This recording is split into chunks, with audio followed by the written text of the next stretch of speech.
Hi there, this is Gina from HauntedFlower.com and HauntedFlowerReviews.com, and today I'm going to be doing another anime review.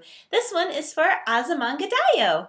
I have to give my parents credit. They bought this for me for Christmas without even being able to pronounce the title, and I thank you, parents, for going out on the ledge and taking that risk. This is a really silly show. It's geared towards a little bit of a younger audience most of the time, and my husband does not have the patience to watch it with me. So it's pretty much a silly girls show for girls.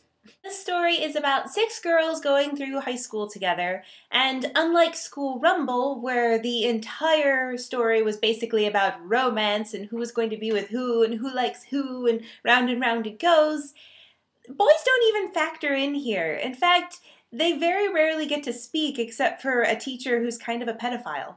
This story is ruled by eccentric characters. First, we have Chiyo-Chan, who is a young girl who was brought ahead several grades because she's a child prodigy genius. She has a tiny little squeaky voice, and she's adorable and has pigtails, but she's still emotionally a child in a lot of ways, so her kind of coming to grips with tutoring the older students and getting along with them and trying to understand things like how their bodies have changed and hers hasn't all comes into play.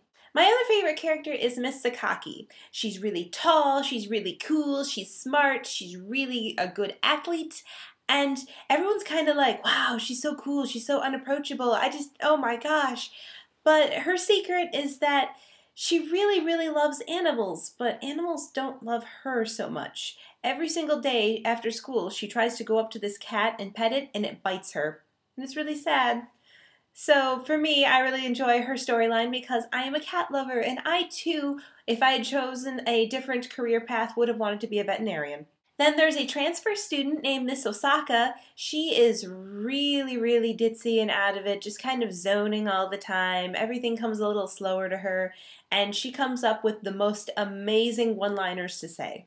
Then you have like the loose cannon types. There's Tomo, who's just crazy and always causing trouble all the time, always being eccentric, challenging people to things, and just going off all the time. And very similar student, Kagura, is the same way. She comes into the class in second year, and the two of them are butting heads a lot. They're both trying to compete with Miss Sakaki and failing.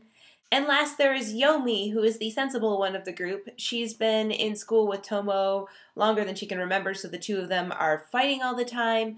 But her biggest concern is she's always trying to be on a diet.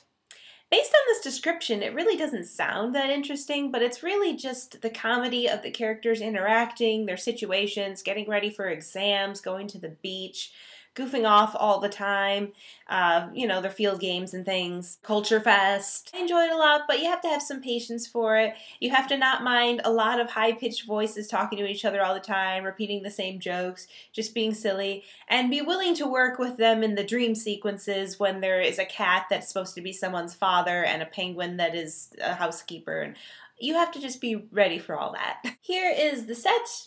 It's just cute, super cute stuff. For bonus features, it has, of course, the textless songs. It's got the character art gallery, which is kind of cool if you're into drawing and you want to be an animator someday. And there's production sketches. And there's also like a mini movie where they kind of took some scenes from other stuff, put it together in a slightly different animation style with the same voices, and just told the story a slightly different way. It's a short one, and it's just kind of like an episode. It was okay. I like the episodes much better. It's just one of those fun things to do on a lazy day, maybe when the weather sucks or you're sick or something. You just watch this show. Thank you for watching, and I hope you'll check me out next time for another anime review. For more reviews and to find out about free contest giveaways, go to HauntedFlowerReviews.com. My reviews are also available as a podcast on iTunes. Search for Haunted Flower Reviews and subscribe and leave us feedback and comments. Our store is HauntedFlower.com, where we specialize in fantastic licensed apparel from movies, TV shows, video games, anime, and more. You can find us on Facebook at Facebook.com/HauntedFlower and Twitter at Haunted_Flower. If you're local to the Indianapolis area, visit IndieMojo.com for details on how you can win free screening passes.